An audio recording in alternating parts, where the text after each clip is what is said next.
London की सर्दियों का मौसम उस दिन कुछ और ही रंग दिखा रहा था। आसमान से गिरती बर्फ पूरे शहर को सफेद चादर में ढक चुकी थी और चारों तरफ रोशनी चमक रही थी। ऊंची ऊंची इमारतों की खिड़कियों से बाहर झांकते हुए ऐसा लगता जैसे कोई सपना आंखों के सामने उतर आया हो। ऑफिस की बड़ी बिल्डिंग की कांच की दीवार के पास खड़ा देवांश अपने हाथ में गर्म कॉफी का गिलास लिए बर्फ को गिरते देख रहा था। उसकी आंखें सुन्न सी थीं, मगर दिल के अंदर बेचैनी थी। अचानक कानों में किसी की आवाज गूंजी, वो आवाज जिसे उसने सालों से अपने दिल में संभाल कर रखा था। एक नरम मीठा सा लहजा, जैसे कोई बहुत अपना कह रहा हो कि मुझे बर्फ बहुत पसंद है। मेरा सपना है कि कभी मैं ऐसी जगह पर रहूं जहां दिन रात स्नोफॉल होती रहे। देवांश का दिल तकलीफ से जाग उठा, जैसे किसी ने पुराने जख्म पर उंगली रख दी हो। तभी कमरे का दरवाजा खटखटाया गया और अंदर समर आया। वो खामोश खड़ा रहा, जैसे बहुत कुछ कहना चाहता हो, लेकिन शब्द साथ ना दे रहे हों। देवांश ने गहरी सांस लेकर कहा कि बोल दो समर, राज मत छुपाओ, वरना कल दर्द और ज्यादा होगा। समर ने ऊपर देखा, उसकी आंखों में झिझक और थकान थी। उसने धीमी आवाज में कहा कि उनकी शादी है और शादी अगले हफ्ते ही है। देवांश का चेहरा एकदम सफेद पड़ गया। उसने कड़वाहट भरी हंसी हंस दी और कॉफी का गिलास जोर से कांच की दीवार पर फेंक मारा। टूटे शीशे की आवाज पूरे कमरे में गूंज उठी। उसकी आंखें लाल हो गईं और वो लगभग चिल्लाकर उठा, ऐसा कैसे कर सकती है? मैंने उससे वादा किया था कि मैं लौट कर आऊंगा। वो मेरा इंतजार करेगी, सिर्फ मेरी रहेगी। ये कैसा धोखा है? उसके आंसू कांच के टुकड़ों की तरह फर्श पर बिखर गए। समर ने नजरें झुका ली, मगर देवांश टूट चुका था। अचानक जैसे कोई पर्दा गिरा और माहौल बदल गया। सर्द रात की जगह एक आम सी सुबह का उजाला था। माहौल अब बचपन की यादों में बदल गया। छोटा सा देवांश अपने पापा के सामने खड़ा था। हाथ में गिलास था जो उसने गुस्से में दीवार पर दे मारा और चिल्लाकर बोला कि मुझे स्कूल नहीं जाना पापा। पापा का चेहरा गुस्से से लाल हो गया। उन्होंने हाथ उठाया और बेटे के गाल पर थप्पड़ रख दिया। देवांश हक्का बक्का रह गया। आंखें गुस्से और दुख से भर आईं। तभी उसकी मम्मी दौड़ कर आईं और बेटे को सीने से लगा लिया। उसने रोते हुए कहा कि बच्चे पर हाथ मत उठाओ कृष्ण, वो अभी छोटा है। पापा ने गुस्से में कहा, छोटा है? ये तो मुसीबत है। तूने मुझे आफत देकर रख दी है। देख लेना तन्वी, इसकी जिद और गुस्सा एक दिन हमें बदनाम कर देगा।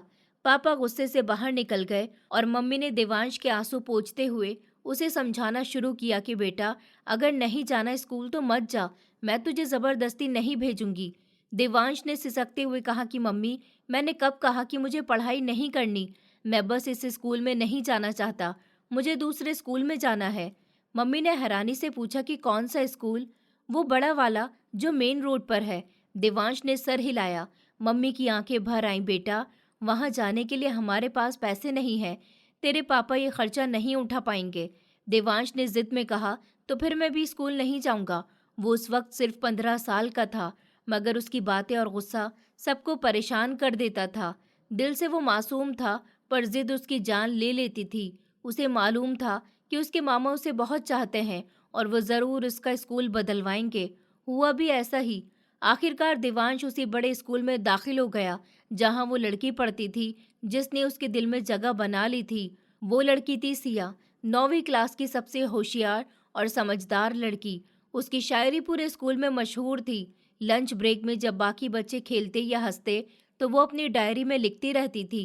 देवांश 5वीं क्लास में था, शरारती और नटखट, मगर सिया की वजह से उसने अपनी आदतें बदलनी शुरू कर दी थी।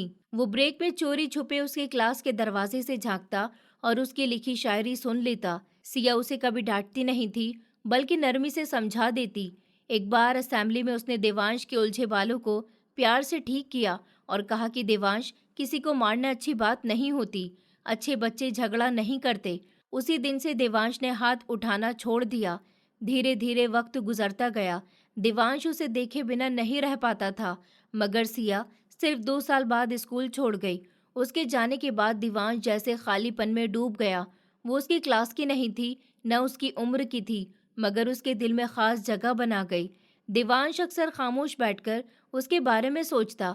जब कभी उसकी नज़र अचानक उससे टकरा जाती, वो नज़रें चुराकर भाग जाता।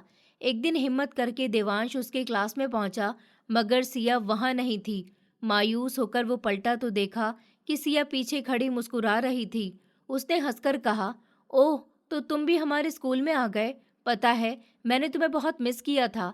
देवांश का दिल जोर जोर से धड़कने लगा। उसने हकलाकर कहा कि आपने मुझे मिस किया। उसकी आंखों में हैरानी थी और सिया मुस्कुरा रही थी। 2 साल कब गुजर गए पता ही नहीं चला। देवांश अब 7वीं क्लास में था, मगर उसका दिल अभी भी उसी लड़की के नाम से धड़कता था और वो अब 17 साल का हो गया था। अब उसमें पहले जैसी बचपन वाली हरकतें नहीं थी। वो बदला बदला सा लगने लगा था। वो सुधर चुका था। अब ना झगड़े करता था, न मारपीट करता, और इसकी वजह थी वो नाजुक सी लड़की जिसका असर उस पर साफ दिखाई देता। वो फेयरवेल पार्टी की तैयारी कर रही थी। तभी उसने मुस्कुराते हुए कहा कि मैं तुम्हें बहुत मिस करूंगी। देवांश के माथे पर लकीरें पड़ गईं। उसने हैरानी से पूछा, मिस? मगर क्यों? आप कहाँ जा रही हैं? वो अचानक सीधा हो गया। सिया हल्के से हंसी और बोली, अरे पागल, तुम्हें नहीं पता? मैट्रिक के इम्तिहान होने वाले हैं। मैं फिर चली जाऊंगी। देवांश जैसे वहीं पर थम गया। उसने और जोर देकर कहा कि क्या मतलब चली जाएंगी आप? इस स्कूल के साथ जो कॉलेज है वहां नहीं जाएंगी? सिया ने सर हिलाया और बोली, मेरी दोस्तें दूसरे कॉलेज में जा रही हैं तो मैं भी वहीं पर जा रही हूँ। देवांश ने फौरन बीच में रोकते हुए कहा, आपने पहले भी दोस्तों के लिए स्कूल छोड़ दिया था और आप फिर वही कर रही हैं। आप उनके लिए मुझे छोड़कर जा रही हैं। उसकी आवाज़ में जो दर्द था वो सिया ने महसूस किया। वो कुछ देर तक बस उसे देखती रही और फिर हल्के से मुस्कुराते हुए बोली, तुम बहुत ही प्यारे हो। उसने उसके बालों में हाथ फेरा और हंस दी। देवांश की सांसें जैसे थम गईं, क्योंकि उसकी माँ के बाद वो पहली थी जिसने उसे ऐसे छुआ था, और देवांश ने खुद को रोकने नहीं दिया। उसके बाद 2 महीने तक वो स्कूल नहीं गया। उसकी शिकायतें भी घर तक पहुंच गईं, तो मजबूरी में उसे जाना पड़ा। मगर अब उसका गुस्सा फिर बढ़ गया था और एक दिन आखिरकार उसका झगड़ा भी हो गया। फिर वो प्रिंसिपल ऑफिस के बाहर कुर्सी पर बैठा था। अंदर क्रिश सब संभाल रहे थे। देवांश की आंखों में आग थी। उसका दिल कहीं और था, क्योंकि वो वहां नहीं था और उसे लगता था कि जब वो ही नहीं तो फिर वहां बैठने का मतलब क्या है। तभी अचानक उसने फैसला किया और उठ खड़ा हुआ। जैसे ही ऑफिस के अंदर गया तो सुन रह गया। सामने सोफे पर सिर झुकाए सिया बैठी हुई थी। देवांश की आंखों में हैरत आ गई। उसने देवांश को देखा और हल्का सा मुस्कुराई, फिर इशारे में हालचाल पूछने लगी। देवांश ने फौरन प्रिंसिपल से कहा कि आई एम सॉरी सर, आगे से ऐसा कुछ नहीं होगा, मैं वादा करता हूँ। उसके लहजे में भरोसा झलक रहा था। उसने एक नज़र सिया की तरफ डाली तो उसने थम्स अप दिखाया, जिससे उसका दिल और हल्का हो गया। बाहर निकलकर जब वो गलियारे से गुजर रही थी तो देवांश उसके पीछे गया और पूछा, आप यहाँ? सिया ने कहा कि हाँ, टीचिंग के लिए आई थी। देवांश चौंक गया और बोला, टीचिंग? फिर आपकी पढ़ाई का क्या होगा? सिया ने कहा कि मैं प्राइवेट एग्जाम दे रही हूँ। तुम बताओ, अब 8वीं क्लास को ज्यादा तंग तो नहीं करते? उसने उसे शक की नजरों से देखा तो देवांश ने गर्दन झुका ली और हल्का मुस्कुरा दिया। कद में वो पहले उसके बराबर था, मगर अब सिया उसके कंधे तक ही आती थी। देवांश ने हंसकर कहा, अगर आप 8वीं क्लास को पढ़ाएंगी तो मैं उन्हें ज्यादा तंग नहीं करूंगा। सिया हल्की हंसी और वहीं से उनकी रोज की मुलाकात शुरू हो गई। सिया के 2 पीरियड उनकी क्लास में होते और उन दोनों पीरियड में देवांश इतना शरीफ बन जाता जैसे उसे कोई अवार्ड मिलना चाहिए। मगर फिर अचानक 2 दिन तक सिया स्कूल नहीं आई। देवांश बेचैन हो गया। जब उसने प्रिंसिपल से पूछा तो पता चला कि सिया ने स्कूल छोड़ दिया है। ये सुनते ही उसका दिल बैठ गया। मगर देवांश को उसका घर पता था, क्योंकि वो अक्सर उसे रास्ते में छोड़ने जाता था। वो फौरन वहां पहुंचा तो घर पर ताला लगा हुआ था। पास के एक बच्चे ने बताया कि वो लोग यहाँ से दूर शिफ्ट हो गए हैं। देवांश ने उससे उसका नया पता लिया और आखिरकार वहां भी पहुंच गया। घर का गेट खुला हुआ था। देवांश सोच ही रहा था कि क्या कहे, तभी उसे छोटे बच्चे बाहर निकलते दिखे। शायद सिया ट्यूशन पढ़ाती थी। तभी वो एक बच्चे को गेट तक छोड़ने आई और अचानक उसकी नज़र देवांश पर पड़ी। उसने हंसते हुए कहा, अरे देवांश, तुम यहाँ? वो भी दिल ही दिल में मुस्कुराया और करीब आ गया। बोला, क्या इत्तेफाक है ना, इतनी तलाश की है आपको, कैसे न मिलता? सिया हल्के से मुस्कुराई और बोली, तुम यहाँ कैसे? देवांश की मुस्कुराहट गायब हो गई। उसने बहाना बनाते हुए कहा, मुझे किसी ने बताया कि यहाँ ट्यूशन सेंटर है, तो उस इस सिलसिले में आया था। सिया ने सर हिलाते हुए कहा, तुम्हें किसी ने गलत बताया, यहाँ कोई सेंटर नहीं है, और अगर होता भी तो तुम्हारा घर यहाँ से बहुत दूर है, तुम वहीं कोई देख लो ना। देवांश बस उसे देखता रह गया। उसकी नज़र सिया की नाक की बाली पर टिक गई थी, जो उस पर बहुत ही जच रही थी। देवांश ने उदास होकर कहा कि आपने स्कूल क्यों छोड़ दिया और बताया भी नहीं। सिया ने हल्के से आह भरकर कहा कि मुझे खुद नहीं पता था, बस अचानक घर शिफ्ट करना पड़ा और ये सब हो गया। देवांश ने पूछा, तो आप अब कहाँ पढ़ाती हैं? सिया ने कहा कि हमारे इलाके के स्कूल में, वहाँ पढ़ाने जाती हूँ। तुम बताओ, तुम्हारी पढ़ाई कैसी चल रही है? दोनों के बीच कुछ हल्की फुल्की बातें हुई और फिर देवांश वापसी के लिए पलट गया, मगर उसके कदम सीधे उसी स्कूल की तरफ बढ़े जहाँ सिया पढ़ाती थी। वहाँ जाकर उसने दाखिले की बात की, क्योंकि उसका साल पहले ही खराब हो चुका था। कृष्ण साहब को उसकी हरकतें समझ नहीं आती थी। 8वीं क्लास के पेपर सर पर थे और उसने स्कूल ही छोड़ दिया, मगर उस स्कूल ने उसकी काबिलियत देखकर उसे सीधे 9वीं क्लास में दाखिला दे दिया। देवांश असेंबली में खड़ा हुआ था और उसकी नज़र लगातार टीचर्स के ग्रुप पर थी। वो बस सिया को ढूंढ रहा था। सिया भी वहाँ खड़ी हुई थी, मगर उसकी नज़र देवांश की तरफ नहीं गई। फिर जब क्लास शुरू हुई और अलग अलग टीचर्स आए, तो छुट्टी से पहले के 2 पीरियड्स सिया के थे। सिया जैसे ही क्लास में आई तो संजीदा होकर चैप्टर समझाने लगी। तभी अचानक उसकी नज़र देवांश पर पड़ी और देवांश उसकी नज़र मिलते ही घबराकर इधर उधर देखने लगा। ये देखकर सिया हैरत में रह गई। उसका मुंह खुला का खुला रह गया। छुट्टी का समय था, पूरी क्लास खाली हो चुकी थी। सब बच्चे शोर मचाते बाहर भाग गए थे। देवांश भी उठकर जाने ही वाला था, तभी सिया ने उसका रास्ता रोक लिया। उसके चेहरे पर सख्ती साफ नजर आ रही थी। देवांश का दिल धक से रह गया। उसे लगा अब वो उस पर भड़केगी कि वो उसका पीछा करते हुए यहाँ तक आ पहुंचा। सिया ने ऊंची आवाज में कहा कि ये क्या हरकत है देवांश, बताओ ये सब क्या है? देवांश की सांस अटक गई। वो बस उसे देखता रह गया और धीरे से बोला, क्या मिस? वो 17-18 साल का हो चुका था, मगर सामने खड़ी उससे छोटे कद की लड़की के सामने डर रहा था। सिया ने हाथ बांधकर कहा कि तुम भूल गए तो मैं याद दिला दूं कि मैं तुम्हारे साथ एक स्कूल में पढ़ा करती थी जब तुम बहुत छोटे थे, और उसके बाद मैं तुम्हारी टीचर बनी और अब भी हूँ। तो तुम ये बताना पसंद करोगे कि मुझसे क्यों छुप रहे हो? मैं तुम्हारी पुरानी टीचर हूँ देवांश, और तुम एक बार भी मुझसे मिलने नहीं आए। तुमने एक बार भी नहीं बताया कि तुम इसी स्कूल में हो। उसके शिकवे शिकायत करने पर देवांश की रुकती सांस जैसे वापस चलने लगी। दिल से बड़ा बोझ उतर गया। वो बस सर खुजाते हुए बोला, आई एम सॉरी, मुझे सच में नहीं पता था कि आप यहाँ हैं। सिया हल्के से मुस्कुराई और बोली, ऑफ कोर्स, तुम्हें कैसे पता होता? मैं तो बस तुम्हें चेक कर रही थी कि तुम जवाब में क्या कहते हो। उफ देवांश, तुम अब तक कितने मासूम हो, कितनी जल्दी घबरा जाते हो। ये कहते हुए वो हंस दी और देवांश बस उसे देखता रहा।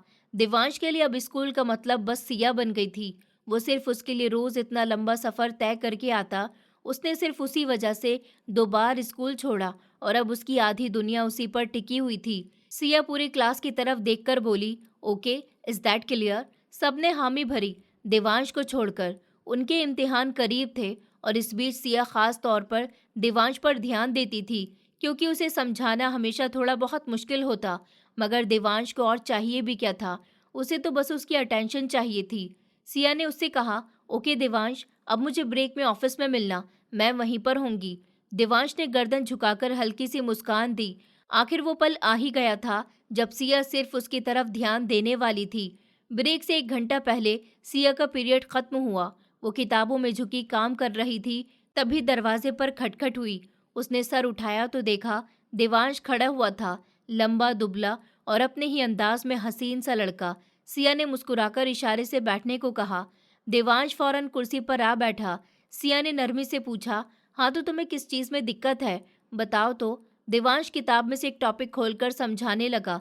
तभी फिर दरवाजे पर दस्तक हुई और एक और लड़का अंदर आया। सिया ने मुस्कुराकर उसे भी अंदर बुला लिया। वो देवांश के बगल वाली सीट पर बैठ गया। देवांश की आंखों में नापसंदीदगी साफ झलक रही थी। उसने सवाल या नजरों से सिया को देखा तो सिया ने इंट्रोडक्शन कराया, अब से मैं इन्हीं भी टॉपिक समझाया करूंगी। देवांश ने गहरी सांस ली और कुछ बोला नहीं, लेकिन फिर वो बार बार सिया से सवाल पूछता रहा ताकि उसका ध्यान सिर्फ उसी पर रहे। सिया ने ये नोट किया कि देवांश अब बहुत ज़्यादा एक्टिव हो गया है। कुछ दिन बाद 9वीं क्लास वालों ने 10वीं वालों को फेयरवेल पार्टी दी। सब बच्चे तैयारी में लगे हुए थे। कोई डांस कर रहा था, कोई स्किट कर रहा था, कोई सॉन्ग की प्रैक्टिस कर रहा था, लेकिन देवांश सबसे अलग एक कोने में बैठा हुआ था। उसके हाथ में गुलाब का फूल था जिसे वो बार बार उंगलियों में घुमा रहा था। ये फूल उसने स्कूल के गार्डन से तोड़ा। तभी सिया उसके पास आई और बोली, सुनो हसीन लड़के, तुम किसी चीज में हिस्सा क्यों नहीं ले रहे हो? देवांश हल्की सी मुस्कान के साथ बोला, आप तो जानती हैं कि मुझे किसी ग्रुप में शामिल होना पसंद नहीं है और मुझे लोगों के साथ घुलने मिलने का शौक भी नहीं है। सिया ने कहा, तो किसने कहा कि तुम सबके साथ ही परफॉर्म करो? तुम चाहो तो कुछ अलग भी कर सकते हो। देवांश ने मासूमियत से पूछा, पर मैं करूंगा क्या? सिया ने हंसते हुए कहा कि तुम ऐसा करो, कोई कविता लिख लो या शायरी की किताब ले आओ, मैं तुम्हें प्रैक्टिस करा दूंगी। देवांश ने धीरे से कहा, मिस, आपसे अच्छी शायरी मैंने आज तक नहीं देखी, मैं ये काम नहीं कर पाऊंगा। सिया ने मुंह बनाया, कहा कि यानी तुम मना कर रहे हो? ठीक है, तुम्हारी मर्जी। और वो उठकर चली गई। देवांश की सांस वहीं अटक गई। उसकी नज़र बस उसके पीछे जाती रही और जब सिया नज़रों से गायब हुई तो देवांश ने गुस्से से गुलाब की टहनी मुट्ठी में दबा ली। कांटे उसकी हथेली चीरते रहे, खून बह रहा था, लेकिन उसे परवाह नहीं थी। सारे बच्चे जोश में थे, सब जगह शोर था, लेकिन देवांश एक तरफ खामोश खड़ा था। काले पैंट और सफ़ेद शर्ट में शर्ट के 2 बटन खुले थे और टाई गले में ढीली सी पड़ी थी। वो सच में बहुत अच्छा लग रहा था। उसकी बेचैन आंखें किसी को तलाश रही थीं। तभी उसकी नज़र सिया पर पड़ी। वो सफ़ेद फ्रॉक में थी, चूड़ीदार पजामा, दुपट्टा कंधे पर डाला हुआ, लंबे काले बाल कमर पर झूल रहे थे। हल्का मेकअप और हील्स की टिक टिक उसे और भी नाजुक और खूबसूरत बना रही थी। देवांश की सांसें थम गईं। वो उसके पास से ऐसे गुजरी जैसे उसके दिल पर पाँव रखकर चली गई हो। देवांश ने आंखें बंद की और फिर खोलकर उसके पीछे चल पड़ा। स्टेज पर प्रोग्राम शुरू हो चुका था। सबकी नजरें वहां थीं, लेकिन देवांश की नज़र सिर्फ सिया पर थी। सिया ने 2 बार उसकी तरफ देखा भी, मगर हर बार देवांश नजरें फेर लेता।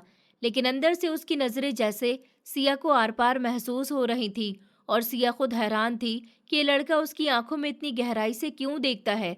देवांश के दिल का हाल अजीब था। न जाने क्यों, मगर उसे बार बार चाह हो रही थी कि एक बार वो उसे छू ले, उसे महसूस कर ले, मगर उसके पास इतना हक नहीं था। वो बस उसे देख सकता था और वो उसे देख रहा था। तभी अचानक माइक में देवांश का नाम पुकारा गया। वो चौंका और सिया भी हैरत से उसे देख रही थी। वो टाई को हाथ से खींचकर ढीली करते हुए उठा, गर्दन नीचे झुकाए, एक हाथ पैंट की जेब में डाले। बाल चलने पर माथे पर आ रहे थे। वो अलग ही अट्रैक्शन दे रहा था। वो चलते हुए स्टेज पर आया, एक हाथ से बाल सेट किए, दूसरे हाथ से माइक पकड़ा। ये कविता उनके नाम जो मुझसे नाराज हैं। अचानक सारे माहौल में सन्नाटा छा गया।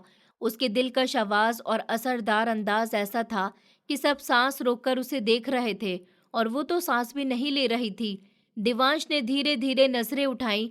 वो प्यार जो हमसे रूठ गया, अब उसका हाल सुनाए क्या? कोई सिया नहीं, कोई कहर नहीं, फिर सच्चा शोर सुनाए क्या? एक जुदाई जो हमको सता रही है, उसे बार बार दोहराए क्या? वो जहर जो दिल में उतार लिया, फिर उसके नासूर उठाए क्या? एक गम तन्हाई का जो सारे बदन में फैल गया, जब जिस्म भी सारा चलता, फिर दामन दिल बचाए क्या? फिर आंखें खून से खाली हैं, ये शमा बुझने वाली है। हम खुद भी किसी से सवाल हैं, इस बात पर हम शर्माए क्या? हम नगमों की सांस कुछ गजलों के कम, सूरतें कुछ ख्वाबों की हैं, जज्बाए शौक सुनाए क्या? कोई ख्वाब न हो तो बताएं क्या? वो प्यार जो हमसे रूठ गया, अब उसका हाल बताएं क्या? जब वो चुप हुआ तो सबने तालियां बजाईं, मगर वो हैरानी में बैठी उसे ही देख रही थी, क्योंकि वो कविता कहते हुए एक लम्हे के लिए भी देवांश की नजरें सिया से नहीं हटी थी। वो अब भी नाराज थी। वो प्लेट में खाना निकाल रही थी जब देवांश उसके पास खड़ा सवाल करने लगा। सिया ने एक नज़र उसे देखा, फिर पलटकर अपनी कुर्सी पर आ बैठी। साथ वाली कुर्सी पर एक लड़की बैठी थी। देवांश ने उसे सिर्फ आंखों से देखा और वो घबराते हुए उठ गई। सिया ने ये नोट किया था, तभी देवांश को आंखें दिखाने लगी। लोगों को आंखें दिखाकर डराना कब छोड़ोगे तुम? वो प्लेट में चम्मच चलाते हुए बोली। जब आप नाराजगी खत्म कर देंगी मिस सिया, वो तसल्ली से बोला। सिया ने उसे घूरा, मगर वो आज ज्यादा देर तक उसकी आंखों में नहीं देख पा रही थी, सो खाने में बिजी हो गई। मैंने कल से खाना नहीं खाया, अब वो मासूमियत से कह रहा था। वो मुस्कुराई, तुम्हें पता है तुम बहुत बड़े पागल हो, इतना भी कोई मासूम होता है क्या? वो हंसकर कह रही थी, जबकि देवांश ने झूठ नहीं बोला था। ओके, जाओ, माफ किया। देवांश के दिल से जैसे बोझ उतर गया। वो खुलकर मुस्कुराया और सामने से गुजरती लड़की की प्लेट से उचक्कर चम्मच उठाया और सिया की प्लेट में खाना खाने लगा। सिया पहले हैरत से उसे देखने लगी, फिर हंस पड़ी। वो यूं ही अक्सर अपनी अजीब हरकतों से उसे हंसा दिया करता था। उनके बोर्ड के पेपर शुरू हो चुके थे, सो स्कूल बंद थे। ऐसे में वो सिया के साथ मोबाइल पर कांटेक्ट में रहता था। कुछ भी पूछना हो, करना हो, वो हर एक बात के लिए उसे मैसेज करता और सिया बिना किसी नाराजगी या गुस्से के उसे समझाया करती थी, क्योंकि सिया ही उसे समझा सकती थी। वो सिर्फ सिया से ही समझता था। आखिरकार 9वीं क्लास पास करके वो 10वीं क्लास में आ गया। वो स्कूल के पास होटल पर खड़ा चाय पी रहा था जब उसकी नज़र स्कूल से निकलती सिया पर गई। वो अचानक सीधा हुआ। सिया किसी बाइक वाले के साथ बैठकर जा रही थी। देवांश ने भौहें चढ़ाकर उसे देखा। उसका तो कोई भाई भी नहीं था, फिर वो कौन था? वो गहरी सोच में था, मगर उसे पूछना ठीक नहीं लगा। कुछ दिनों के बाद वो फिर उसी के साथ बाजार में नजर आई। झुमको के स्टॉल के सामने वो हंसकर उससे कुछ कह रहा था और जवाब में वो शर्माते हुए नजरें झुकाए खड़ी थी। वो मुस्कुरा रही थी और उसका यूं किसी और के साथ मुस्कुराना देवांश के दिल को जला गया। एक हफ्ते के बाद उसे एक रेस्टोरेंट से निकलते दिखाई दी। गजरे वाला रुककर उन्हें गजरे लेने पर जोर दे रहा था और उस आदमी ने न सिर्फ गजरे लिए, बल्कि वो सिया को अपने हाथों से गजरे पहना रहा था। यहाँ देवांश का सब्र टूट गया। वो गुस्से से आगे बढ़ने लगा। उसकी रगें उभरी हुई दिखाई दे रही थी, आंखों में जलन की आग। वो गुस्से में आगे बढ़ने लगा। वो उससे काफी दूरी पर था। उसके पास पहुंचने के लिए देवांश को दोनों तरफ की सड़कें पार करनी थी। जैसे ही वो आगे बढ़ा, अचानक से एक ट्रक आया। गलती देवांश की थी। सड़क पर भीड़ लग गई। वो दूर जा गिरा। माथे से खून बह रहा था। उसने उठना चाहा, मगर वो उठ न सका। पांव पर गहरी चोट थी। वो बेहोश हो गया। शायद किसी ने उसे हॉस्पिटल पहुंचाया और उसके मोबाइल से आखिरी डायल नंबर पर कॉल की। तभी उसके पापा कृष्ण साहब हॉस्पिटल में उसके पास मौजूद थे। वो उसके सिरहाने खड़े उसके बालों में हाथ फेर रहे थे। दर्द तो नहीं हो रहा अब बेटा? वो प्यार से पूछ रहे थे। बहुत दर्द हो रहा है, बहुत तकलीफ हो रही है, बर्दाश्त नहीं हो रही, बिल्कुल भी बर्दाश्त नहीं हो रही। कुछ करें पापा, कुछ करें। वो आंखों में ढेर सारे इमोशंस लिए कराहते हुए कह रहा था। उन्होंने तड़पकर उसे देखा। इजहार कर दो देवांश, फिर या तो प्यार या फिर हार, उन्होंने बहुत धीरे से कहा और चले गए। वो आज उसकी क्लास बंक कर चुका था, न जाने क्यों, मगर ब्रेक में उससे मिलने का इरादा रखता था। इंतजार खत्म हुआ और वो ऑफिस की तरफ बढ़ा। अच्छा हुआ तुम आ गए। 2 दिन से कहाँ थे तुम? और आज का टॉपिक? वो उसे आता देख अपनी ही धुन में बोलने लगी। वो ये नहीं देख पाई कि उसके सर पर चोट थी। वो ये भी नहीं देख पाई कि आज वो बिना इजाजत के अंदर आ गया। देवांश ने तेजी से उसकी बात काटी। भाड़ में गया टॉपिक, मुझे ये बताएं कि वो कौन था? उसके ठंडे लहजे पर वो ठिठक कर उसे देखने लगी। फिर उसकी नज़र देवांश के माथे पर लगी चाकू और बैंडेज पर गई। ये तुम्हारे सर पर क्या हुआ है? और तुम कहाँ थे? और मेरा पीरियड बंक क्यों किया? मैंने पूछा। वो कौन था? वो दहाड़ा। सिया के चेहरे पर नाराजगी उभरी। ये क्या तरीका है देवांश? और तुम किसकी बात कर रहे हो? उसने सख्त लहजे में कहा। वही जो आपको कभी झुमके दिलाता है, कभी गजरे पहनाता है, वही जिसके साथ आप बाइक पर बैठकर जाती हैं। वो साफ साफ बोला। उसकी आंखें लाल अंगारे की तरह हो रही थी। किस लहजे में मुझसे बात कर रहे हो तुम? वो बोली। तो लहजे में गुस्सा, ठंडक और नाराजगी थी। मैं इसी लहजे में बात करता हूँ मिस सिया। वो उससे भी ऊंची आवाज में दहाड़ा। दरवाजा बंद होने की वजह से कोई ये मंजर नहीं देख पाया, वरना अब तक तमाशा लग चुका होता। तुम होते कौन हो मेरी पर्सनल लाइफ में बोलने वाले? तुम्हारा कोई हक नहीं बनता मेरे पर्सनल मामलों में दखल देने का। वो गुस्से से चीखी। मैं देवांश हूँ और मैं ये हक जताऊंगा, क्योंकि मेरा पूरा पूरा हक है, क्योंकि सिर्फ मुझे ही हक है। उसने जिस जुनून से कहा, वो कुछ पल कुछ नहीं कह सकी। आंखों में बेयकीनी सा एहसास पैदा हुआ। मैं तुम्हारी टीचर हूँ देवांश। वो बोली तो लहजे में हर तरह की बेबसी थी। आप मेरी मोहब्बत है सिया। उसका लहजा, उसके शब्द, उसकी आंखों में पनपते हुए जज्बात। वो कुछ देर के लिए बिल्कुल सुन रह गई। क्या ये वही बच्चा था जो उससे 5 साल छोटा था, जिसे वो कभी प्यार से समझाया करती थी? वो उसका स्टूडेंट था और वो उसकी टीचर, जिसकी वो हर बात मान लेता था। नहीं, ये वो बच्चा तो नहीं था। वो अब बहुत बड़ा हो चुका था, कद से, आवाज से, उम्र से और शायद इमोशन से भी। वो कदम कदम चलती उसके सामने आ खड़ी हुई। उसका नाजुक सा हाथ उठा और एक जोरदार थप्पड़ देवांश के गाल पर लगा। उसका चेहरा एक तरफ को ढल गया, मगर चेहरे के हाव भाव से जरा सा भी फर्क न आया। आंखें जुनून से लाल पड़ चुकी थीं, गले, कनपटी और हाथों की रगें उभरी हुई थी। ये क्या बकवास कर रहे हो तुम? वो बेयकीनी से उसे घूर रही थी। उसे अपनी आवाज किसी खाई से आती महसूस हुई। देवांश ने सीधा होकर उसे देखा। लाल चेहरा, ऐसी आंखें जो शीशे को भी काट दे। अगर ये थप्पड़ मेरे प्यार के इजहार पर मारा है तो मैं ये 10 बार और खाना चाहूंगा। वो बोला तो आवाज धीमी, मगर अंदाज वही था। चुप, बिल्कुल चुप, एक शब्द भी मत बोलना। वो उंगली दिखाते हुए गुस्से से चीखी। आंखों से आंसू टप टप बह रहे थे। मेरे मामलों में दखल मत करना देवांश, वरना बहुत बुरा होगा। वो चेतावनी दे रही थी और यही देवांश का दिमाग घूमा। उसने गुस्से से उसके बाजू को दबोचकर उसे एक झटके से दीवार से सटा दिया। वो उसके जुनूनी जज्बातों से कांपने लगी, मगर उसकी पकड़ बहुत सख्त थी। उसे देवांश से अचानक बहुत डर लगा। वो आज कहीं से भी वो मासूम बच्चा नहीं लग रहा था। मैं करूंगा दखल। क्या करेंगी आप मेरा? हाँ, जवाब दें। अरे वो शख्स भरे बाजार में मेरी मोहब्बत को अपने हाथों से गजरे पहना रहा था। इससे ज्यादा बुरा कुछ हो सकता है क्या? वो बुरी तरह चीखा, जबकि आखिरी वाक्य पर उसकी आंखों में दर्द उभरा। उसकी आंखों से आंसू बह रहे थे, मगर गुस्सा चरम पर था। मेरे बाजू छोड़ो, वो ऊंची आवाज से बोली, मगर लहजे में वो पहले वाला वजन नहीं था। मैंने कहा मेरा बाजू छोड़ो, तुम मुझे चोट पहुंचा रहे हो। वो चीखी तो देवांश ने पकड़ ढीली कर दी। बाजू तो छुड़वा लेंगी, मगर जान कैसे छुड़वाएंगी आप मुझसे? उसकी राहें पहले ही खत्म हो चुकी थी। वो इतने करीब थी कि देवांश को उसकी धड़कनें भी सुनाई दे रही थी। मुझे तुमसे ये उम्मीद। वो आगे कुछ कहती, तभी उसने जोर से दीवार पर हाथ मारा। खामोश रहें और मेरी बात ध्यान से सुने। सिया ने सहमकर आंखें बंद की, फिर खोली तो वो और करीब झुका। आप पर सिर्फ मेरा हक है सिया। सोचिएगा भी मत कि आप किसी और की हो सकती हैं। आप सिर्फ मेरी हैं। सुना आपने? सिया ने हिम्मत जुटाकर उसे दूर धकेला। जाओ यहाँ से देवांश, मैं तुम्हारी शक्ल भी नहीं देखना चाहती। मुझे अब तुम्हारी मौजूदगी भी बर्दाश्त नहीं होगी। वो भीगी आंखों से गुस्से से चीखी। देवांश ने फिर से उसे एक झटके से दीवार से सटा दिया। उसकी गर्दन पकड़कर थोड़ा ऊपर की और झुकाकर उसकी नाजुक बूंद पर अपने होंठ रखे। वो लगातार उसे दूर करने की कोशिश कर रही थी, मगर वो 1 इंच भी नहीं हिला। वो बेबसी से उसके सीने पर हाथ मार रही थी, मगर देवांश का पूरा वजूद कांप रहा था।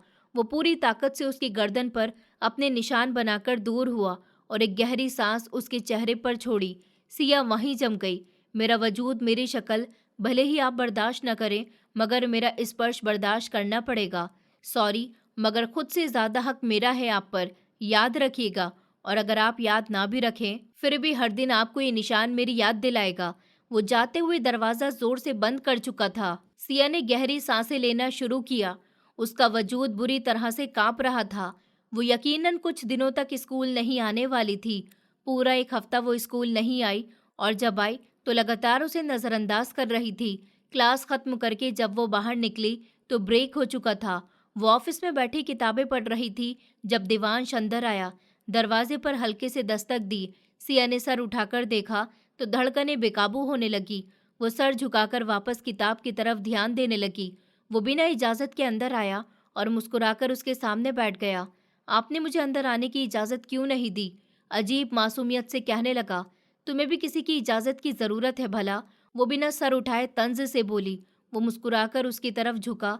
यानी आप ये मान रही हैं कि देवांश को किसी की इजाजत की जरूरत नहीं? फिर चाहे वो ऑफिस में आने की बात हो या दिल में। उसकी जानलेवा फुसफुसाहट पर सिया का दिल चिड़िया की तरह फड़फड़ा रहा था। वो चुप रही तो देवांश ने गर्दन तिरछी करके देखा, निशान को देखा जो तकरीबन खत्म हो चुका था। वैसे आप काफी डरपोक हैं। जब निशान ताज़ा था तो स्कूल ही नहीं आई, जब मिट गया तो आ गई। क्या कहती हैं, फिर से ताज़ा करूं? देवांश ने शरारती लहजे में कहकर आंखें दबाईं। सिया ने उसे घूर कर देखा। मैं तुम्हारी टीचर हूँ देवांश, कुछ तो सम्मान करो, वरना मैं प्रिंसिपल से शिकायत कर दूंगी। उसकी धमकी पर वो जोर से हंसा। मुझे लगा आप इस बार भी स्कूल छोड़ देंगी। हमेशा से तो यही करती आई हैं आप। वो बोला तो लहजे में कुछ था। सिया ने अचानक सर उठाकर उसे देखा। छोड़ देती, अगर मेरी मजबूरी न होती। प्लीज, मैं तुम्हारे सामने हाथ जोड़ती हूँ, मुझे और मजबूर मत करो देवांश। मुझे इस नौकरी की जरूरत है। वो बोली तो आंखों में बेबसी थी और लहजा रूंधा हुआ। देवांश कुछ पल उसे यूं ही देखता रहा, फिर उठकर खड़ा हुआ। मैं आपसे वादा करता हूँ, मैं आज के बाद आपको तंग नहीं करूंगा, मगर आप भी मुझसे वादा करें, आप आगे से उसके साथ नजर नहीं आएंगी। वो उसे देखकर संजीदगी से कहने लगा। सिया ने ढेर सारी भावनाओं के साथ उसे देखा। ठीक है, ना करें वादा, आपकी हिफाजत के लिए मैं हूं ना। वो सीने पर हाथ रखकर थोड़ा सा झुका और मुस्कुराया, मुड़ गया। उस दिन के बाद कितने हफ्ते गुजर चुके थे, मगर देवांश ने उसे एक बार भी तंग नहीं किया था। सिया ने सुकून की सांस ली, मगर ये सुकून ज्यादा दिनों तक नहीं ठहरा। सिया मैट्रिक के किसी लड़के को ऑफिस के बाहर खड़ा करके डांट रही थी, जो जवाब में उससे बदतमीजी कर रहा था। चुप रहो वीर, टीचर से बात करने की तमीज नहीं है तुम में, वो गुस्से से बोली। सजा में खड़े लड़के ने उसे घूरा। तुम्हें तमीज है मुझसे बात करने की? जानती हो मैं कौन हूँ? यहाँ का हेड मेरे मामू है, ये स्कूल मेरी नानी का है, तो आगे से अपनी हद में रहकर बात करना मुझसे, समझी तुम? वो बदतमीजी से बोला। सिया का हाथ उठा और उसी पल उस लड़के ने उसका हाथ पकड़ लिया। दूर से आते देवांश ने ये मंजर खूंखार नजरों से देखा। मिस सिया, कहा न अपनी औकात में रहो, वरना तुम नहीं जानती मैं क्या क्या कर सकता हूँ। वो उसका हाथ पकड़े खड़ा था और सिया उसे छुड़वाने की कोशिश करती रही। तभी देवांश उसके करीब आया और झटके से उसका हाथ छुड़वाकर उसके मुंह पर मुक्का मार दिया। सिया मुंह पर हाथ रखकर एकदम दूर हट गई। हाथ कैसे पकड़ा तूने? देवांश चीखने लगा। वीर ने चेहरा उठाकर उसे देखा। नाक से खून की लकीर बह रही थी। हाँ, कैसे पकड़ा तूने? उसका कॉलर पकड़कर पागलों की तरह चीखा। सिया उसे देखती रह गई। मैं मारूंगा। हाँ, तू क्या कर लेगा? जवाब में वो लड़का भी चीखा। मैं तुझे जान से मार दूंगा। देवांश पूरी ताकत से चीखा। वो झूठ नहीं बोल रहा था। देवांश छोड़ो इसे, सिया ने गुस्से से कहा। सब स्टूडेंट्स जमा हो चुके थे, वो सुन ही कब रहा था। देवांश छोड़ो उसे, वो मर जाएगा। देवांश उसे लहूलुहान कर चुका था। सिक्योरिटी गार्ड नीचे से आते दिखाई दिए। सिया गुस्से से उस पर भड़की। मरता है तो मर जाए, उसने आपको हाथ कैसे लगाया? वो अब तक तेश में था। तभी सिया ने उसे खींचकर थप्पड़ लगाया और ये दूसरी बार था जब उसने उसके नाजुक हाथ का जोरदार थप्पड़ खाकर भी खामोशी बरती।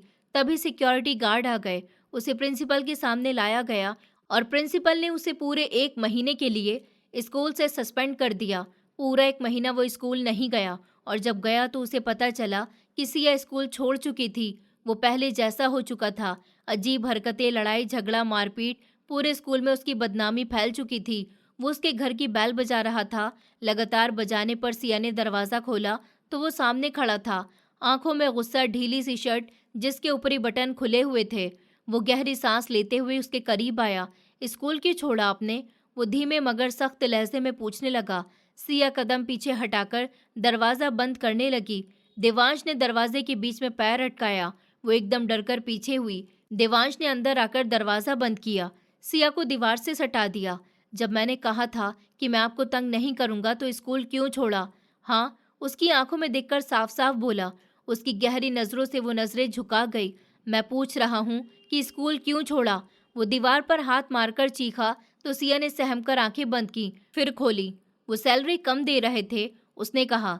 देवांश अविश्वास से पीछे हुआ।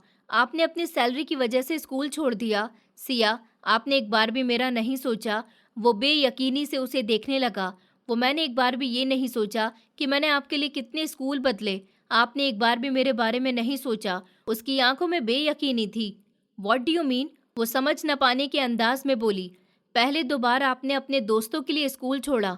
आपने 2 बार स्कूल छोड़ा था। सिया, मैंने आपके लिए स्कूल बदला और आपने चौथी बार फिर स्कूल छोड़ दिया। आपने एक बार भी मेरे बारे में नहीं सोचा। मैंने आपके लिए अपना फ्यूचर दांव पर लगाया और आपने एक बार भी मेरे फ्यूचर के बारे में नहीं सोचा। आपको एक बार भी ख्याल नहीं आया कि आपके बिना मेरा क्या होगा? मेरी पढ़ाई, सिया, मेरी पढ़ाई में कितना नुकसान होगा? मेरे जज्बातों का, मेरी मोहब्बत का न सही, मगर मेरी पढ़ाई का तो ख्याल कर ही सकती थी ना आप? वो बोला तो लहजे में दर्द था। वो उसे देखने लगी। मैं कोई आखिरी टीचर नहीं थी देवांश, वहाँ मुझसे ज़्यादा अच्छे टीचर्स मौजूद हैं। बात पढ़ाने की नहीं हो रही, बात समझने की हो रही है। कोई आपकी जगह नहीं ले सकता। आपने मुझे एक शरारती बच्चे से एक समझदार पढ़ा लिखा इंसान बनाया। सिर्फ आप ही मुझे समझ पाई, क्योंकि मैं सिर्फ आपको समझ में आता हूँ। सिर्फ आप ही मुझे पढ़ा सकती हैं। कोई आपकी जगह नहीं ले सकता। सिया, आपने सोचा भी कैसे कि मैं किसी और को आपकी जगह दूंगा? मैं नहीं पढ़ूंगा किसी और से। वो बोला तो लहजे में जिद, जुनून, दुख सब था। सिया उसे देखती रह गई। वो इस वक्त एक जिद्दी बच्चा लग रहा था। उसके आत्मीय अंदाज पर सिया के चेहरे के भाव सख्त हुए।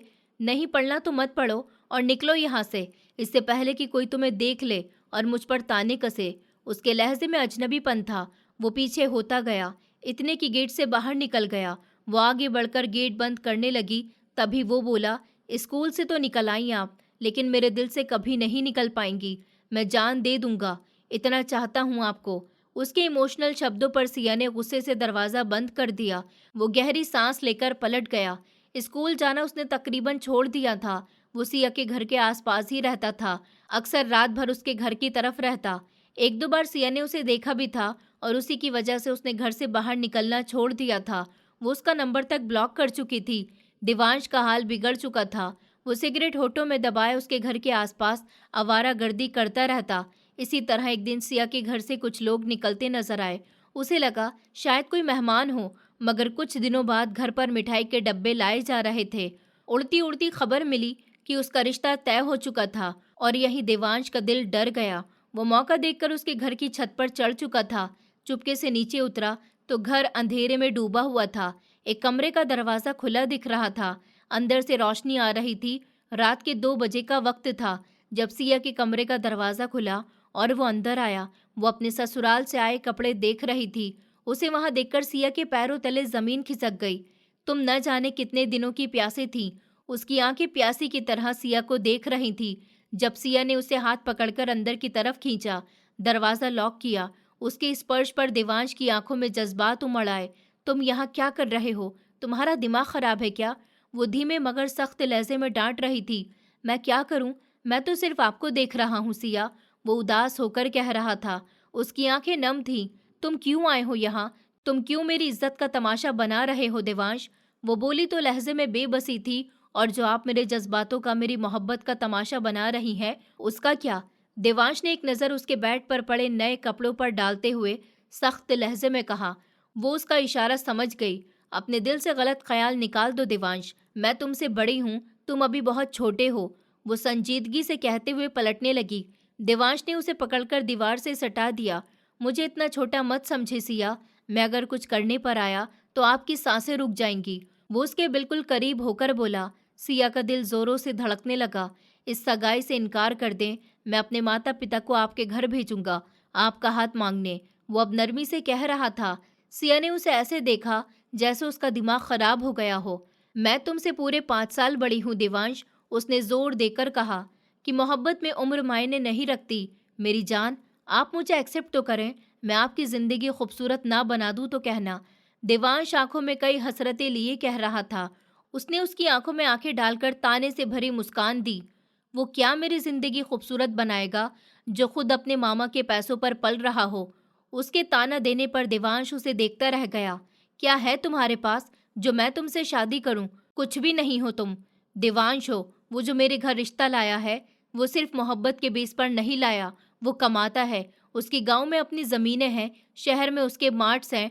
तुम बताओ तुम्हारे पास क्या है? वो उसे बहुत बुरी तरह चोट पहुंचा रही थी। उसके शब्द देवांश के सीने को चीर रहे थे। उसकी पकड़ ढीली पड़ गई।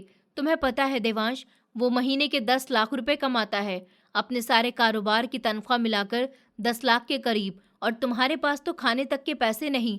तुम रखोगी मुझे खुश? हाँ? देवांश के हाथ उसके बाजू से फिसल गए। वो जख्म निगाहों से उसे देखे जा रहा था। आप मेरे प्यार की बेइज्जती कर रही हैं सिया। मैं आपसे प्यार करता हूँ। मैं आपका हाथ मांगने आना चाहता हूँ, आपको खरीदने नहीं। वो दर्द से बोला। तो जाओ पहले कुछ बनो, अपना बैंक बैलेंस बनाओ, फिर आना मेरा हाथ थामने। मैं मना नहीं करूंगी, वो चुनौती भरे लहजे में बोली। देवांश सिर झुकाकर गर्व से मुस्कुराया, फिर आंसू साफ करते हुए सीधा हुआ।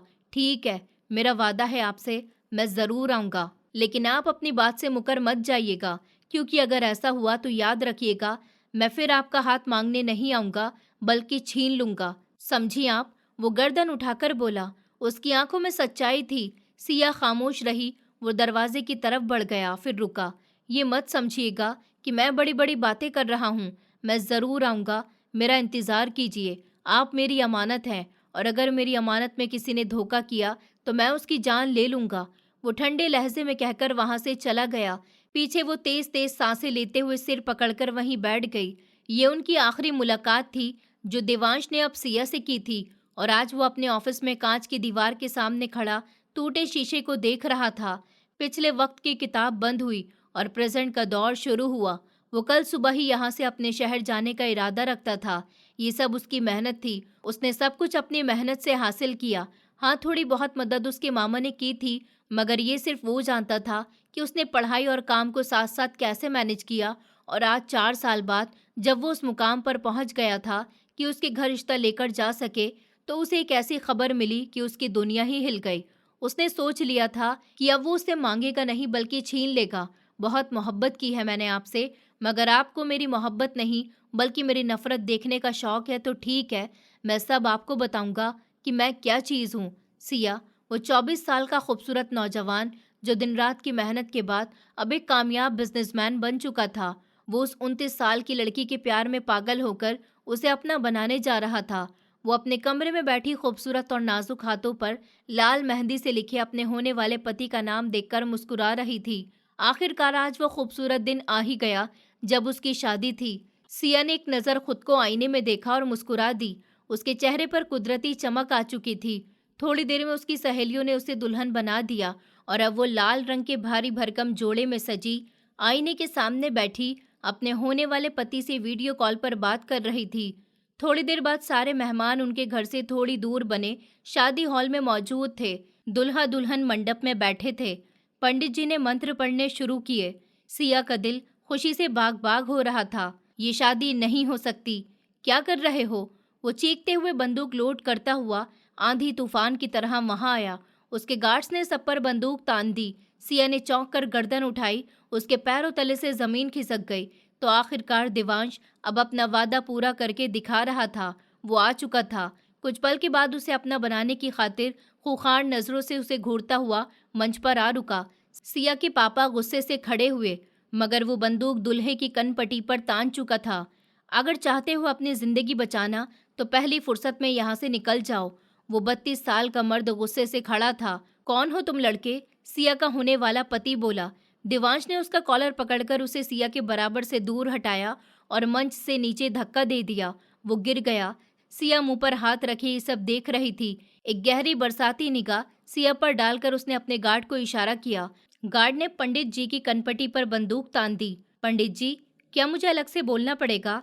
देवांश ने सिया के करीब बैठकर बंदूक का रुख पंडित जी की तरफ किया। वो कांपते हुए मंत्र पढ़ने लगे। शादी करवा रहे थे। सिया ने एक नज़र उसे देखा। ब्रांडेड सूट, महंगे जूते, ब्रांडेड परफ्यूम और घड़ी। वो मर्द कहीं से भी वो मासूम देवांश नहीं लग रहा था। हल्की सी दाढ़ी, अच्छे से बना हेयर स्टाइल, चेहरे पर सख्त अंदाज, पर आंखें अभी भी मासूम सा एहसास देती थी। फेरे पूरे हुए और उसने उसका हाथ पकड़कर खींचा। सिया भीगी आंखों से देखने लगी। वो उसे अपने साथ ले जा रहा था। सिया ने एक नज़र पलटकर अपने घर वालों को देखा तो सब सर झुकाए खड़े थे। सभी को अपनी जान प्यारी थी। वो सारे रास्ते से सकती रही मगर बोली कुछ नहीं, जबकि देवांश ने भी उसे अब तक कुछ नहीं कहा था। गाड़ी एक बड़े से बंगले के सामने रुकी। गार्ड ने दरवाज़ा खोला। वो गाड़ी से उतरकर उसकी तरफ आया, उसका हाथ पकड़कर उसे उतारा और अंदर बढ़ गया। एक कमरे में लाकर उसे झटके से छोड़ा और लात मारकर दरवाज़ा बंद किया। सिया डर और घबराहट से उसे देखने लगी। देवांश ने कोट उतारकर सोफे पर फेंका और टाई खींचकर ढीली की। आस्तीनों के कफ मोड़ता हुआ धीरे धीरे उसकी तरफ बढ़ रहा था। वो पीछे कदम लेती हुई फूलों से सजी सीट से जा टकराई। देवांश ने उसे पीछे धकेला और वो बेड पर जा गिरी। वो उसके ऊपर आया। आपको क्या लगा था आप मुझे धोखा देंगी और मैं बेखबर रहूंगा? आपको वाकई ऐसा लगा था कि मैं आपको किसी और का होने दूंगा? वो हैरत से पूछने लगा। वो अब तक डरी सहमी उसे ही देख रही थी। आपसे कहा था ना, आप मेरा प्यार हैं। देखें अब, आप मेरी बाहों में और मेरी पत्नी भी। अब कहाँ भागेंगी आप? वो मज़े से पूछ रहा था, जबकि वो गुस्से से उसे देख रही थी।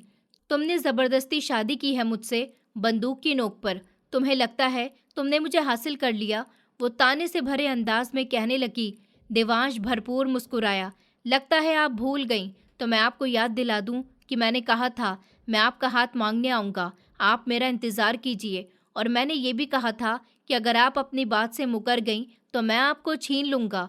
सो अब तंज करना बंद करें पत्नी जी और अपनी मुंह दिखाई ले लें मुझसे। ऐसा ना हो मेरा इरादा बदलकर कुछ और करने लग जाऊं। उसके बेपरवाह अंदाज पर सिया ने उसे धक्का दिया मगर वो उस पर हावी हो चुका था। उसकी गर्दन पर पूरी ताकत से होठ रखे चूम रहा था। उसने सिया के गले से हाथ खींचकर निकाला। वो तड़पी, मगर वो नजरें टिकाए देख रहा था। उसने झुमके खींचे, फिर बिंदिया और फिर दुपट्टा। वो बेबसी से उसे देख रही थी, और वो प्यार कर रहा था या जुल्म, ये उसे देखने पर समझ नहीं आ रहा था। वो मुस्कुराया। 15 साल का था मैं, तब से जुल्म करती आ रही हैं आप। थोड़ा सा तो मेरा भी हक बनता है ना। सिया ने उसे दूर हटाना चाहा, तो देवांश ने उसे बिस्तर के साथ सटा दिया और उस पर झुक गया।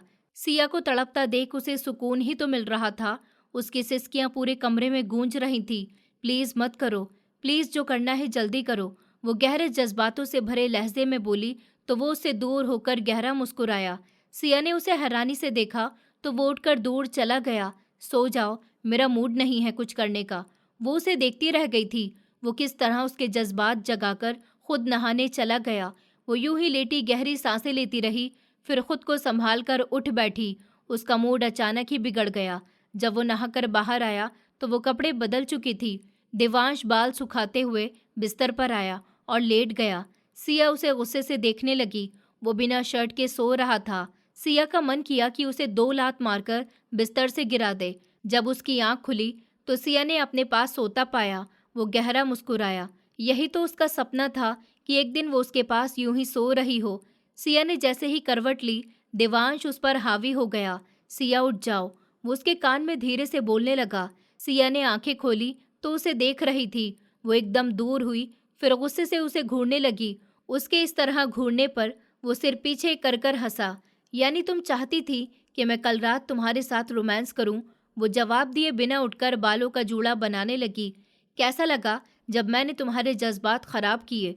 वो अब ठंडे लहजे में पूछ रहा था। सिया ने एक नज़र उसे देखा और उठने लगी, तो देवांश ने उसका हाथ पकड़कर उसे वापस बिस्तर पर गिरा दिया।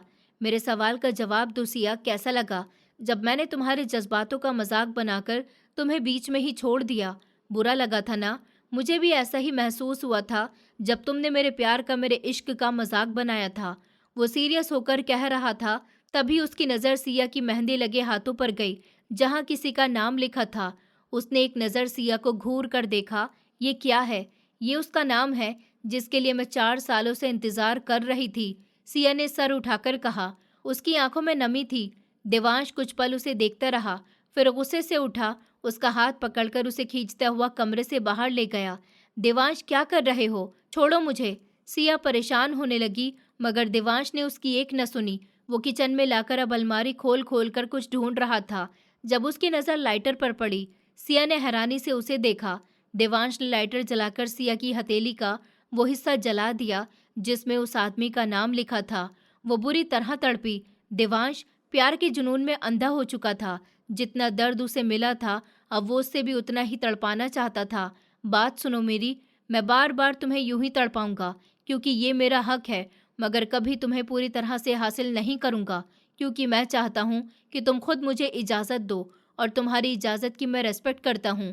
चाहे 10 साल ही क्यों ना लगे, मैं तुम्हारे साथ सब कुछ नहीं करूंगा, मगर कुछ कुछ करके बहुत ज़्यादा तड़पाऊंगा तुम्हें, समझी? उसका हाथ झटक कर वो वहां से चला गया। वो रोती हुई जमीन पर बैठती चली गई। वो खिड़की में खड़ी बाहर से छनकर आती धूप को देख रही थी। उसे अपने घर वालों की याद आ रही थी। वो बहुत उदास थी जब पीछे से वो आया, उसे कमर से पकड़कर अपनी तरफ खींचा। कुक को छुट्टी दे दी है मैंने, लंच तुम तैयार करोगी? चलो पूछो मुझसे, मुझे क्या खाना है? उसकी आंखों में देखकर मुस्कुराने लगा। सिया ने उसे घूरा। मैं तुम्हारी नौकर नहीं हूँ। जब इतने कामयाब हो गए कि दर्जनों नौकर रखे हुए हैं, तो इन्हीं से करवाओ काम। उसे दूर धकेल कर पलटने लगी जब देवांश ने उसकी गर्दन पकड़कर उसके होठों को अपने होठ में कैद किया, और ये पहला किस था जो उसने उसे दिया। वो उसके सीने पर हाथ मारने लगी, मगर देवांश एक इंच भी नहीं हिला, बल्कि उसे उठाकर बिस्तर पर पटककर उसके ऊपर झुक गया। सिया ने अपने आप को बचाना चाहा, मगर ना बचा सकी। उसके जज्बात जगाकर वो एक बार फिर उसके साथ खेलना चाहता था। वो पूरी ताकत से उसे चूम रहा था। वो सिसकियां ले रही थी, मगर देवांश का बस नहीं चल रहा था कि उसे खा जाए। उसकी आखिरी सिसकी गहरे जुनून से भरी थी। वो सर उठाकर सिसकियां लेने लगी और एक झटके से बिस्तर पर गिरी। वो चेहरा उठाकर उसे देखने लगा। क्या तुम जानती हो, मैं इन 4 सालों में एक भी रात 6 घंटे से ज्यादा नहीं सोया। क्या तुम सोच सकती हो मैंने शुरू से शुरू करके कैसे अपना नाम बनाया। मैं लाखों करोड़ों का मालिक हूँ, मगर क्या तुम जानती हो मैंने तुम्हारे लिए कितनी मेहनत की है। उसके पास मुंह छुपाए कह रहा था। वो बिल्कुल खामोश थी। वाकई ये सब उसके लिए बहुत मुश्किल रहा होगा। उसने सिर्फ सोचा, मगर अब मेरा मुश्किल वक्त ख़त्म, अब तुम्हारी बारी है। वो सिर उठाकर उसे देखते हुए कहने लगा, फिर धीरे से उसकी जली हुई हथेली चूमी। सिया ने जलन की तेजी से आंखें बंद कर ली। तुम जिस दिन मुझसे प्यार का इजहार करोगी ना, उस दिन मैं तुमसे नफरत की जंग खत्म कर दूंगा। वो बहुत नरमी से कहते हुए उठा था और एक नज़र उसे नीचे से ऊपर तक देखा। सिया ने जल्दी से अपने आप को चादर में छुपाया, और यकीनन तुम इतनी जल्दी कभी भी मुझसे प्यार नहीं करने वाली हो, तो डियर वाइफ, हमारा ये ऊपरी ऊपरी खेल यूं ही जारी रहेगा। वो आंख मारते हुए नहाने चला गया। बदतमीज बेशरम, वो गुस्से से तिल मिलाकर रह गई। 1 महीना हुआ था उनकी शादी को जब उसे पता चला कि देवांश के माँ बाप 2 साल पहले ही एक हादसे में मर चुके थे। मामा लंदन में रहते थे और देवांश खुद भी वहीं रहता था। न जाने कैसे, मगर देवांश ने उसके घर वालों को मना लिया। वो हैरान थी जब उसके घर वाले उससे मिलने आए। देवांश ने उनसे वैसा ही व्यवहार रखा जैसे नए ससुरालियों के साथ रखा जाता है। पापा, आप मुझसे नाराज हैं ना, और देवांश की ताकत की वजह से कुछ नहीं कह पा रहे हैं, ऐसा ही है ना? वो आखिर पूछ बैठी। नाराज तो थे बेटा, मगर देवांश ने जो किया ठीक किया। तुम नहीं जानती, वो जिसे हमने तुम्हारे लिए चुना था वो एक धोखेबाज था। वो हमें धोखा दे रहा था। वो गलत तरीके से पैसा कमाता था।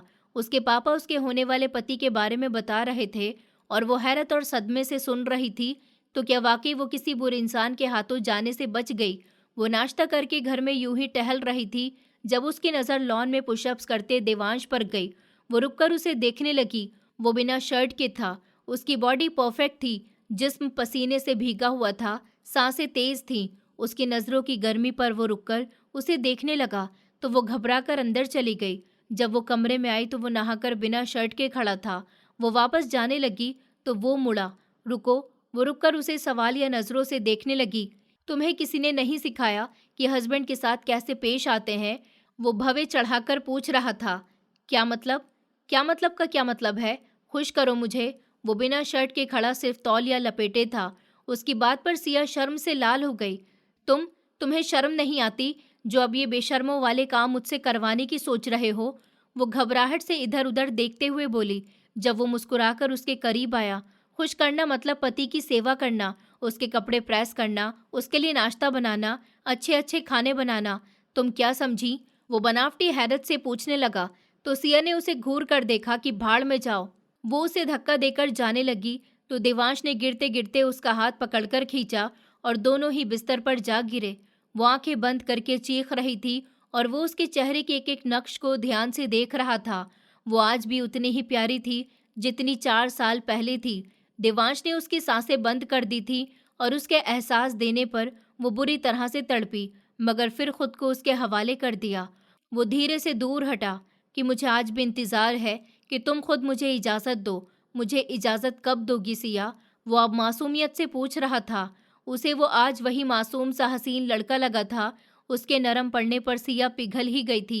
वो उठकर चली गई थी। पीछे वो उसे देखता रह गया। फिर दिमाग में एक तरकीब आई। वो रात तक जाग रही थी क्योंकि वो खाना उसके साथ ही खाता था, मगर आज वो नहीं आया था। शायद ऑफिस के काम ऐसे थे।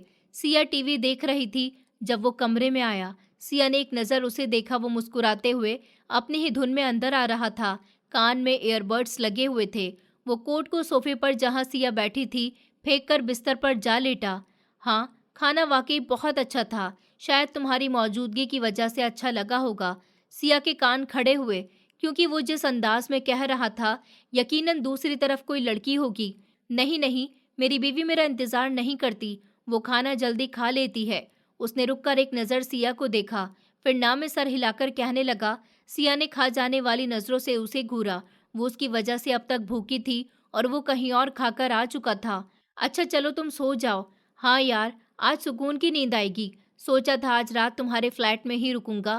खैर कोई नहीं, फिर किसी और रात सही। वो आखिरी शब्द कहकर फ़ोन बंद कर चुका था। फिर एक नज़र सिया पर डाली जो खा जाने वाली नज़रों से उसे देख रही थी। देवांश ने कंधे उचकाए। वो रिमोट फेंक कर उठी और कमरे से बाहर निकल गई। थोड़ी देर बाद वो खाना खाते हुए लगातार बड़बड़ा रही थी। पता नहीं खुद को क्या समझता है। ठीक है, मैंने उसके साथ जो भी किया, मगर खाना तो साथ खा लेती थी ना। जानता भी था कि उसके आने के बाद ही खाती हूँ, फिर भी बाहर खाकर आ गया। और तो और किसी के फ्लैट में पहुँच गया, खूब भूख मिटाई, तभी तो इतना सुकून में था। वो सर झटक कर बड़बड़ा रही थी और बाहर खड़ा देवांश हंसी रोककर उसे सुन रहा था। 2 दिन से वो ऑफिस से देर से आ रहा था और सिया अक्सर उसका इंतजार करते करते सो जाती, मगर आज उसने ठान लिया था कि चाहे जितनी रात क्यों ना हो जाए, वो जाग कर इंतजार करेगी, क्योंकि उसकी सहेलियों ने कहा था कि लड़का सिर्फ 24 साल का है। ऐसे में अगर उसे घर से प्यार ना मिला और वो कहीं और दिलचस्पी लेने लग गया या किसी गलत चक्कर में पड़ गया, तो गलती बीवी पर आएगी। जैसे ही वो घर आया, अपने कमरे की लाइट खोली तो वो गहरा मुस्कुराया। कॉलर खड़े किए, बाल बिखराए, शर्ट से ऊपरी बटन खोले, कोट हाथ में पकड़े, लड़खड़ाते कदमों के साथ कमरे में दाखिल हुआ। सिया अचानक से उसे देखने लगी। वो किस अंदाज में चल रहा था, आंखों में बनावटी हैरत थी। उसके करीब आया, कोट सोफे पर फेंका, टाई जो गले में डाल रखी थी उतार कर जमीन पर गिराई। वो शक भरी नजरों से उसे देख रही थी। अरे तुम अब तक जाग रही हो? मुझे तो लगा था कि तुम। वो और कुछ कहता जब सिया ने तेजी से उसकी बात काटी। कहाँ थे तुम? मैं ऑफिस में था, वो सर झटक कर कहने लगा। मैंने पूछा कहाँ थे तुम, कहाँ से आ रहे हो? इस बार वो बहुत सख्त लग रही थी। देवांश को दिल ही दिल में शरारतें सूझ रही थी। दोस्तों के साथ था फ्लैट पर, उन्होंने पार्टी का इंतजाम किया हुआ था। वो कंधे उचकाकर अब शर्ट उतार रहा था। पार्टी का इंतजाम किया हुआ था या शराब का? वो गुस्से से बोली, अरे क्या हो गया डियर वाइफ? बेशक सूंघकर चेक कर लो, कोई शराब वराब नहीं पी मैंने। वो एकदम सीधा हुआ। सिया के छूने से एकदम उसकी नसें ढीली पड़ गईं। वैसे भी इतनी सारी दिलचस्प चीज़ों का इंतजाम था, ऐसे में शराब की क्या ज़रूरत? मर्द को बहकाने के लिए और भी बड़े तरीके होते हैं। बहुत आराम से कहते हुए वो नहाने चला गया और वो मुंह खोले उसे जाता देख रही थी। उसका दिमाग गुस्से से भड़क चुका था। शादी के बाद पहली बार वो अपने घर वालों से मिलने गई थी, जबकि देवांश ने किसी ज़रूरी मीटिंग का बहाना बनाकर उसके साथ जाने से मना कर दिया। जब वो वापस आई, कमरे की चादर बिखरी हुई थी। उसने हैरानी से एक नज़र कमरे को देखा। बहुत कुछ बदला हुआ था। सोफे के गद्दे गिरे हुए थे, रैक से किताबें थोड़ी बाहर को निकली हुई थी, बिस्तर की चादर ऐसी पड़ी थी। उसने गौर किया तो बिस्तर पर तकिए की तरफ किसी का कंगन गिरा हुआ था। कुछ दिन पहले वो किसी से छुपकर बातें करता भी दिखाई दिया था। रैक से किताबें गिरना, बिस्तर की चादर खराब होना, सोफे के गद्दे बिखरा होना। सिया का तो गुस्से से दिमाग ही शॉर्ट हो गया। वो सीटी बजाते हुए वॉशरूम से निकला और उसे देखकर रुक गया। तुम इतनी जल्दी आ गई? थोड़ा रुक जाती, मैं खुद आ जाता। सर खुजाते हुए सोफे के गद्दे उठाकर रख रहा था जब वो उसके सामने आकर खड़ी हो गई। हाथ में वही कंगन था। ये क्या है? मेरे पीछे कौन आया था यहाँ, इस कमरे में? मुझे नहीं पता, तुम क्या कह रही हो? वो लापरवाही से कंधे उचकाकर पलटने लगा जब सिया ने उसे रोककर एक जोरदार थप्पड़ उसके मुंह पर मारा। वो हैरानी से उसे देखने लगा।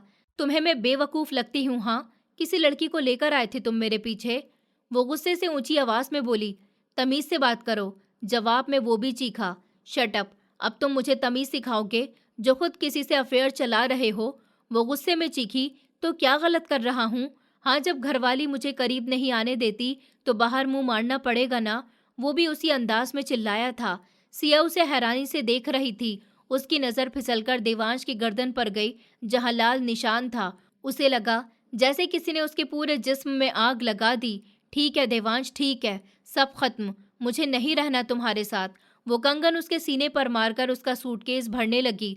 हाँ हाँ जाओ, मुझे भी कोई शौक नहीं है तुम्हारे साथ रहने का। वो सर झटक कर बाहर चला गया। उसने तड़प कर दरवाजे को देखा कि वो कितना बदल गया था। वो कुछ देर बैठी यूं ही रोती रही, फिर ड्राइवर के साथ अपने घर चली गई। 1 हफ्ता गुजर चुका था, मगर ना वो उसे मनाने आया था और ना ही उसने गलती से भी उसके नंबर पर कांटेक्ट करने की कोशिश की थी। दूसरी तरफ सिया का सुलह करने का मन था। उसका बुरा हाल था। वैसे तो इतना प्यार था कि मेरे लिए स्कूल बदले जा रहे थे, अब सारा भूत उतर गया। वो बड़बड़ाते हुए व्हाट्सएप ऑन करने लगी जिस पर देवांश का स्टेटस लगा हुआ था। पहले उसने सोचा कि ना देखे, मगर दिल में जैसे हलचल सी मचने लगी। उसने जैसे ही क्लिक किया वो हैरान रह गई। वहां एक तस्वीर लगी जिसमें देवांश ने किसी घूंघट वाली दुल्हन का हाथ थाम रखा था।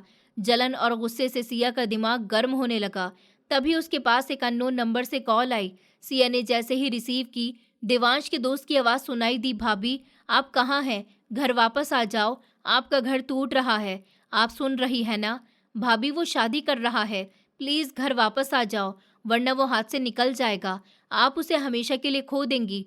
वो चिंता से कह रहा था। सिया उठकर कमरे की तरफ भागी, सूटकेस तैयार किया और बाहर निकल पड़ी।